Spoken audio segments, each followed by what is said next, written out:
Hey, everybody. Remember, if you're a fan of the Tennessee Volunteers or just sports in general, please like, comment, and subscribe.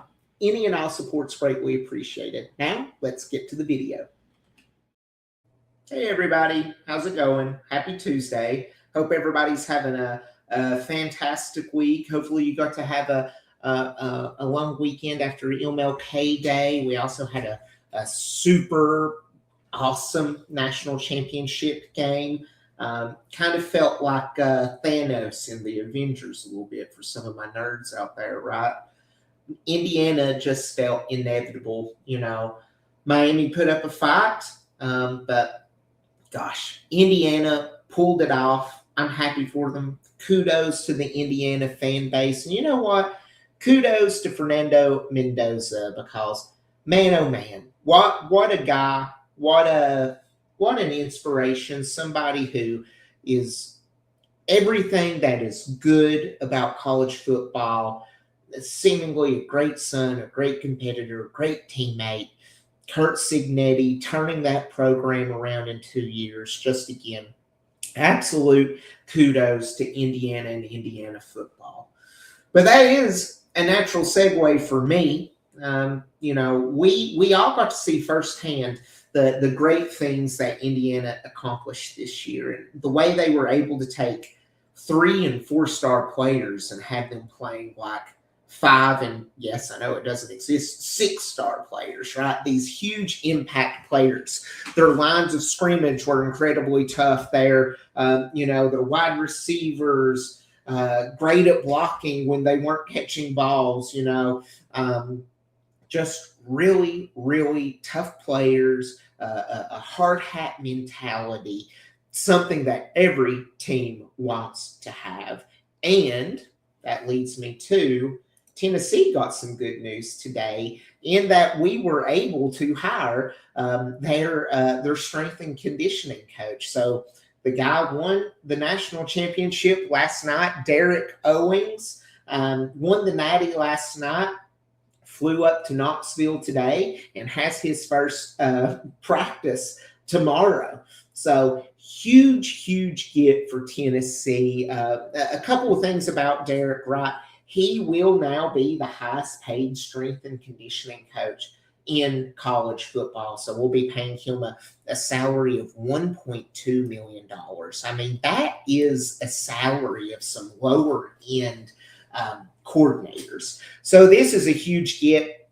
He's someone who worked with Josh Heupel briefly at UCF. So Heupel's been able to see firsthand the type of impact this guy can make. But if the output on the field last night was any indication of what Owings will be able to accomplish in Knoxville, it has to make you as a Tennessee fan incredibly excited because I know it does me, right? And granted, Curt Cignetti is a fantastic coach, but this guy has followed Curt Cignetti virtually at every stop over the course of the last half decade. What does that mean for us?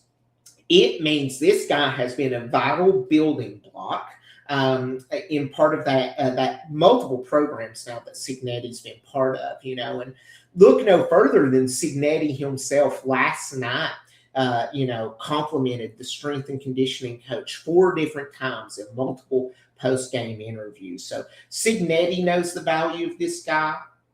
There's high expectations for this guy as he enters in here in Knoxville to help support our team. And I'm super optimistic that he's going to bring a now championship pedigree and integrate that into the training programs he's going to be using for these players. Another interesting thing, we'll touch on this in just a moment, but we know it's looking like it'll be George McIntyre, Faison Brandon, most likely as quarterback next year. And one of the biggest concerns about McIntyre is his slim build, even though he's the same height and the same weight as Nico when he started. People are just concerned about his overall well-being, being a more slender guy. Hopefully, Owings is going to be able to put some weight on him. Mendoza had mentioned in an interview this morning on the Pat McAfee show that Owings helped him put on 20 pounds of muscle this last offseason. So in just one offseason in his program, he was able to build 20 pounds of muscle. If you watched that game last night, he needed every pound of that to survive how physical Miami was being with him. You know, the initial hit where Jacoby Thomas, the former Tennessee safety, came down and rammed his helmet into his head. He's spitting up blood. Also, towards the end of the game where they had that 4th and 5 where Mendoza just tucks the ball. He runs. He's hitting into guys, and he's bouncing off tackles, and he goes into the end zone. He jumps, and he gets hit from the side. Again, that's the type of stuff that excites me. That type of toughness hopefully can be taught, and I'm super excited to see what Owings can do on that front. And that leads to the next part of the video here. Our recruiting, our transfer portal class is largely rounded out, I would say. There may be some last moment additions. I think tomorrow's the last official day that we can get those final players in their paperwork process. But what I've scribbled down here is we've had 18 total players commit to us in the transfer portal. Out of those 18, 10 of those, so more than half, are some type of defensive player. Why does this matter? It matters because Josh Heupel heard the noise in the offseason. Josh Heupel heard that people said, if he doesn't improve the defense, we're not going to be worth a damn this upcoming year, and we're going to suffer because of it. He heard that. He internalized it. He went out. He got Jim Knowles, right? He now has a new strength and conditioning coach. I believe those two will be working very closely together. And now we've brought in, 4 players from Penn State, so they're already a little bit familiar with the program of Jim Knowles, or pardon me, the scheme of Jim Knowles. So we've got people with firsthand experience, and we've got additional key depth pieces. We have several safeties. We've got several DBs. That's already supplementing the guys that we have in place. So why is this important? It's important because this tells me Josh Heupel is all in. He understands that most likely this upcoming year is going to be a make or break. If he can get that defense to be even 1/5 as good as it was in 2024, I think he feels, and I feel, that Tennessee can and will be a playoff contender. Couple that with the hiring of a new strength and conditioning coach from a championship, the national championship team who knows what championship football and conditioning looks like.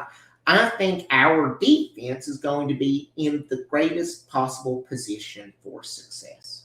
Now, there is a question mark, right? What are we going to do on offense? Is it going to be McIntyre? Is it going to be Brandon? How are we going to react to having a redshirt freshman or a freshman leading our team? And the question is, we don't know. And the unknown is going to drive all of us, myself included, crazy. However, what I do know is I do know that Josh Heupel is a quarterback whisperer. I know that Josh Heupel has been able to manufacture results with virtually every single quarterback that has ever played in his system. So at worst, we are that 2024 team again. We have a decent offense with an amazing defense to a good defense, right? We've got dynamic wide receivers. Braylon Staley coming back. Mike Matthews coming back. That is not an insignificant thing. Our line is largely in place with a couple of upgrades. The biggest question is that quarterback position. And again, we'll do a video on this a little bit later. It appears as though it's going to be George McIntyre or Faison Brandon, but there's always the chance that come February 12th, we get some good news about Joey Aguilar. And if that happens, ladies and gentlemen, your Tennessee Volunteers may be in good shape. So Again, in closing, huge hiring news for us today with the able to nab the strength and conditioning coach from Indiana. That transfer class is really rounding out. Jim Knowles looks like he's going to be expediting that implementation of that scheme. He's got some veterans in place. I don't know about you, but we're officially one day closer to the college football season. I'm pumped up. I'm excited for our Tennessee Volunteers. Let me know what you think in the comments. Are you excited about this hiring of the new strength and conditioning coach? Do you have some concerns? What are you thinking about the transfer portal additions as we draw to a close here? Again, drop it down in the comments. I look forward to reading everything that you all said. Thanks. Thanks again for stopping in today. And remember, if you like this content, I can't ask enough. Please like, comment, and subscribe. Any and all support's greatly appreciated. And as always, go Vols!